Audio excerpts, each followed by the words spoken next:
ಇಲ್ಲಿ ನಡೆದ ವಕೀಲರ ಮೇಲಿನ ಹಲ್ಲೆ ಪ್ರಕರಣ ಖಂಡಿಸಿ ಸಾಗರದಲ್ಲೂ ಪ್ರತಿಭಟನೆ ನಡೆಸಲಾಯಿತು. ಬಾರ್ ಅಸೋಸಿಯೇಷನ್ ಸಾಗರ ಹಾಗೂ ವಕೀಲರ ಸಂಘದ ವತಿಯಿಂದ ತಪ್ಪಿತಸ್ಥರ ವಿರುದ್ಧ ಕಾನೂನು ಕ್ರಮ ಜರುಗಿಸಬೇಕೆಂದು ಒತ್ತಾಯಿಸಿ ಉಪವಿಭಾಗಾಧಿಕಾರಿಗಳಿಗೆ ಮನವಿ ಪತ್ರ ಸಲ್ಲಿಸಲಾಯಿತು. ಈ ರೀತಿ ಘಟನೆಗಳು ಮರುಕಳಿಸದಂತೆ ಕ್ರಮ ಕೈಗೊಳ್ಳಬೇಕು, ತಪ್ಪಿತಸ್ಥರ ವಿರುದ್ಧ ಕಠಿಣ ಕಾನೂನು ಕ್ರಮ ಕೈಗೊಳ್ಳಬೇಕೆಂದು ವಕೀಲರು ಒತ್ತಾಯಿಸಿದರು. ವಕೀಲರ ಮೇಲೆ ಹಲ್ಲೆ ಮಾಡಿದವರನ್ನು ಶೀಘ್ರವಾಗಿ ವಕೀಲರ ಮೇಲೆ ಹಲ್ಲೆ ಮಾಡಿದ ಆರೋಪಿಗಳನ್ನು ಶೀಘ್ರವಾಗಿ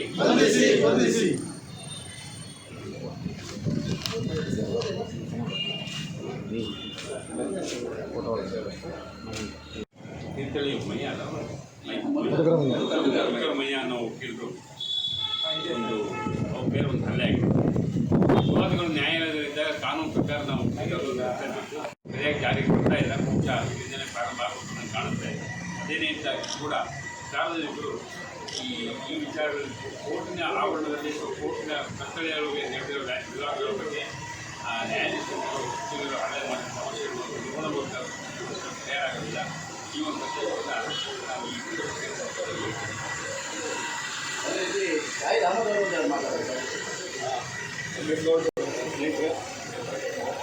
ಅಂಬೇಡ್ಕರ್ ಏನು ಹೇಳಿದ್ದಾರೆ ಅದನ್ನೇ ಪುನರುಚ್ಚಾರಣೆ ಮಾಡುವಂಥದ್ದಾಗುತ್ತೆ. ಬಟ್ ನಾವು ಏನು ತೋರಿಸ್ಲಿಕ್ಕೆ ಇಷ್ಟಪಡ್ತೇವೆ ಅಂದರೆ ವಕೀಲರು ನಾವು ಒಗ್ಗಟ್ಟಾಗಿದ್ದೇವೆ. ವಕೀಲರ ಮೇಲೆ ಹಲ್ಲೆ ನಡೆದಾಗ ನಾವು ಈ ವಿಷಯದಲ್ಲಿ ಯಾವಾಗಲೂ ಪ್ರತಿಭಟಿಸ್ತೇವೆ ಅನ್ನುವಂಥದ್ದು. ಯಾಕಂದರೆ ಈ ವ್ಯವಸ್ಥೆಯಲ್ಲಿ ಹೋರಾಟ ಮಾಡೋದಕ್ಕೆ ತುಂಬ ಬೇರೆ ಬೇರೆ ದಾರಿಗಳಿದ್ದಾವೆ.